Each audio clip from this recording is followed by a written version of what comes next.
አሁን የምነግራችሁ የሲቪል ሰርቪስ የምደባ ህግ በእናንተ ላይ ተፈጽሞ ከሆነ እስኪ ኮሜንት ላይ አጫውቱኝ።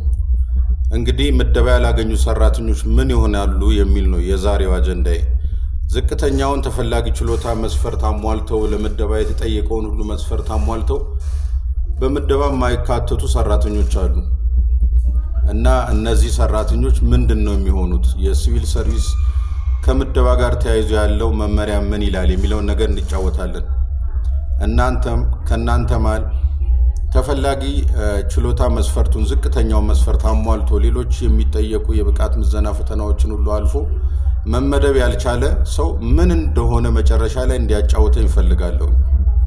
እንግዲህ ምደባ ያላገኙና ዝርዝራቸው ለሲቪል ሰርቪስ ኮሚሽን የተላለፈ ሰራተኞች ምደባ ማግኘታቸውን ኮሚሽኑ ለተቋማት ካላሳወቀ በቀር ለጡረታ ብቁ ያልሆኑ እድሜያቸው ለጡረታ ያልደረሱት ሰራተኞች ድልድሉ መጠናቀቁ በማስታወቂያ ይፋ ከተደረገበት ወር ጀምሮ ለ12 ወራት ድረስ ደሞዝ እየተከፈላቸው ይቆያሉ። በመመሪያው መሰረት በአንድ ዓመት ውስጥ ሊመደቡ ካልቻሉ ከ12,000 ብር ያላነሰ የአንድ ዓመት ደሞዛቸው ተከፍሏቸው ከስራ ይሰናበታሉ ማለት ነው። ለጡረታ ብቁ የሆኑ ግን እድሜያቸው 55 ሆኖ የ25 ዓመት አገልግሎት ያላቸው ሰዎች ካሉ እነዚህ ደግሞ ጡረታ መውጣት ከፈለጉ የጡረታ መብታቸው ተከብሮ ጡረታ እንዲወጡ ይደረጋል ማለት ነው። ኤኒዌይስ ለጡረታ መውጫ እድሜ የደረሱ የጡረታ መብታቸው መከበሩ እንዳለ ሆኖ ሲቪል ሰርቪስ ኮሚሽን እና የሥራ ክህሎት ሚኒስቴር በቅንጅት እየሰሩ በተቋማቸው በምደባ ቦታ ሊያገኙ ያልቻሉት በሌላ ተቋም እንዲወዳደሩ ለውድድር ማስታወቂያ እንዲወጣ ክትትል ያደርጉላቸዋል።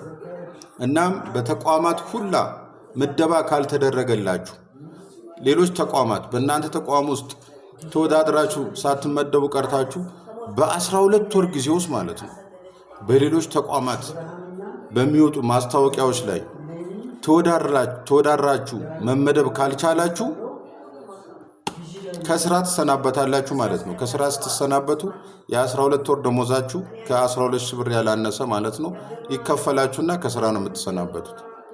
ስለዚህ በምደባ ወቅት የእናንተ ያላችሁበት ተቋም ቦታ ማግኘት ካልቻላችሁ በድልድሉ ውድድር ላይ አሸንፋችሁ ቦታ ማግኘት ካልቻላችሁ በሌሎች ተቋማት ውስጥ ሲቪል ሰርቪስ ማስታወቂያ የቅጥር ማስታወቂያ እንዳይወጣ ስለሚያግድ ምደባው እስኪጠናቀቅ ድረስ ማለት ነው 1 ዓመት ጊዜ አላችሁ። በሌሎች ተቋማቶች ውስጥ በሚወጡ የምደባ ማስታወቂያዎች ላይ ተወዳድራችሁ ማሸነፍ መቻል አለባችሁ እና በ12 ወራት ውስጥ ማሸነፍ ካልቻላችሁ ከስራ ነው የምትሰናበቱት ማለት ነው።